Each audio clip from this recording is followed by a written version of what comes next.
welcome back to Pony 411. This is episode 153, part 3 of our BronyCAN coverage, basically.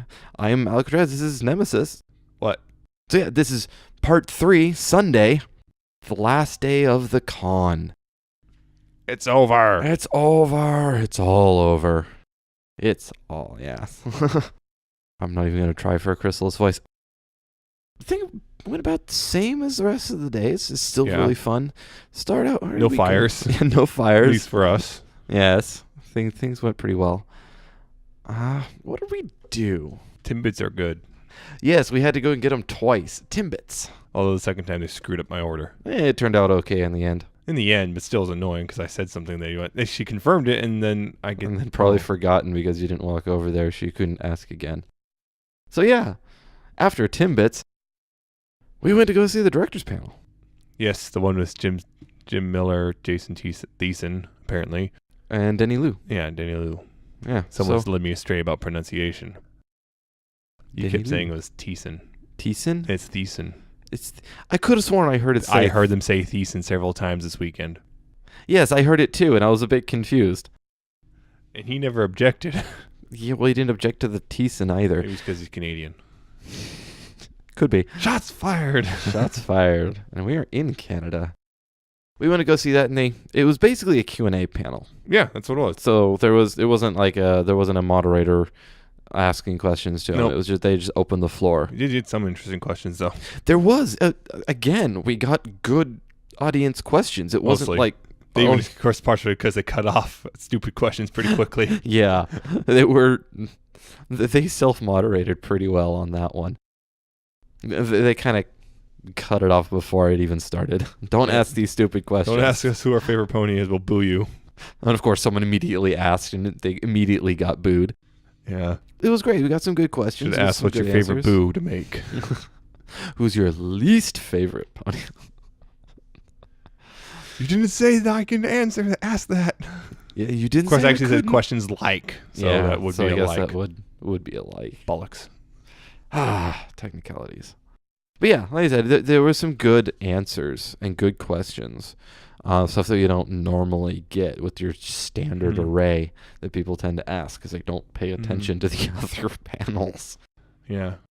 Although it was interesting. Don't know if we should read into it or not, but Jim did say season set and then stopped at 6. He started to say season 7. Remember, they do work a year in advance, so it's possible he got 7 on his mind and he just actually let it slip. But the question was also talking about the main 7.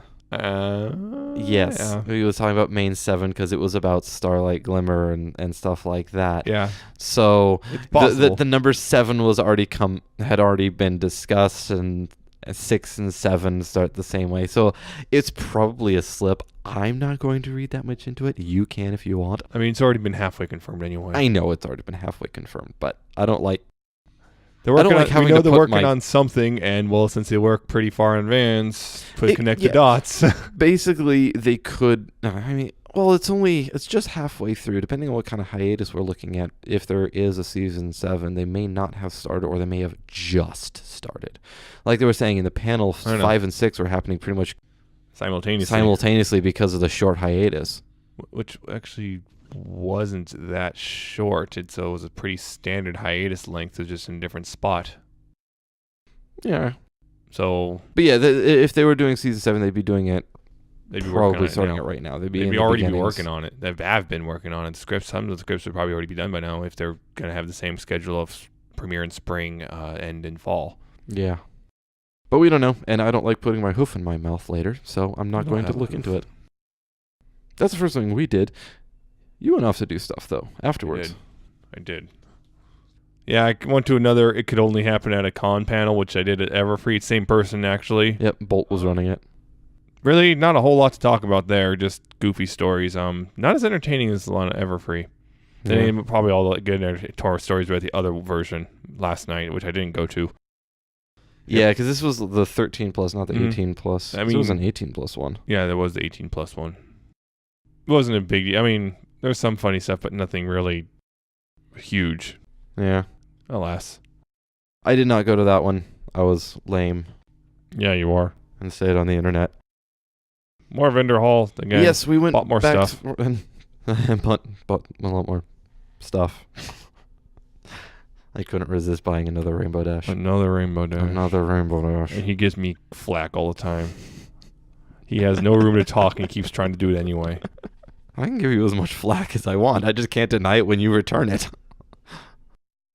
But yeah, after that, it was closing ceremonies. Well, I also went to the feedback panel, which was... Yes, you went to the feedback panel. Yeah, I just went to that. And there was some legitimate things brought up about how they're running things and whatnot. I brought up a couple things myself, so hopefully they can improve for next year. They already were acknowledging that, some of it we did mess up on, but... So they are seeming to be pretty receptive to feedback. That does seem pretty good. Like, they have made some mistakes, but they seem to be, very open to accepting and fixing mistakes. They don't try and just shove them under the rug. So that's really good, actually, because you're never going to get a convention that doesn't make mistakes. Oh yeah, that doesn't happen. There's going to be little things here and there. Yeah. All in all, they seem to be really good about that. So, but yes, the closing ceremonies then happened. Another skit. And they finished off the skits that they began in the... With the in silly the opening. mock fight and everything. Yeah, with silly mock fight. Foam tubes. Yep. It was fun. Yeah. It was fun. It was funny. Yep. We got some attendance numbers, 661. 661, almost evil. Yeah, almost evil, as I said, at the panel itself. Yeah. But, yeah, so that sounds small, but this is not This exactly is not a big con. This isn't ever free. This is a smaller con. Yeah, I think it's one of those things like we got so used to just this is how big cons are. It's like, oh yeah. Yeah, when you and I small go ones aren't there. When you and I go to Everfree and one of the biggest PAX ones. Prime is the other one we like to go to. Yeah, and those are like big. Everfree has 3,000 some odd attendees this year, and PAX Prime has over 10,000 easy. Oh, yeah, easy. So we're used to big lines and everything. I was expecting have huge lines, but no, I show up like we show up 10 minutes. We're so used to like Everfree having to line up like a half hour before, and it's like and now I get there like 15 this. minutes early, and I'm at the front of the line. Yeah, it's weird. It's just unusual for us to experience that. But it's kind of nice having that. You're not panicking, rushing to panels and stuff like that. Well, yeah, they were talking about how some of the panel stuff, spacing out, whatnot. Because some people are like, well, there's a lot of space between panels and whatnot. So there's possibly trying to improve that. Possibly. Although that's a tough one. Sometimes you want space so you can have hangout time. Well, they don't want space for hangout time. They want space for setup time. Oh, right. Or also for panels that ran late, which does happen. It does happen. Like there's also the director panel. One of the things they want to do is really clarify the guidelines for 18 plus panels, because a lot of people just took it to mean that you can do anything, and that is not the case. Yeah, that is not the case. As some people found out the hard way. That's not the case. So they're going to clarify. It's basically, you can be a little more loose about stuff, but that doesn't mean you can say anything you want. We will stop you if we decide. You still can't violate con policy. Yeah. You can also just can't say certain things just because you're at an 18 plus panel. You also can't get drunk at a panel and then start shouting things. Yes, that's a. I mean, it's one thing to have a drink on stage. I mean, which I've seen happen at a few Cider Fest, for example, is common. But yeah, otherwise, no. I got to meet a few musicians actually. I met XCRK and Fritzy Beat, and that was fun. But yeah, that was the con. That was the end of it. Part 3. It was fun. Yep. We got one more part, though. Yeah, we got another part coming up later. It's not convention stuff. Yes, because something else happened. We talked about it earlier, so we're going to get to that in part 4. So, tune in later for that.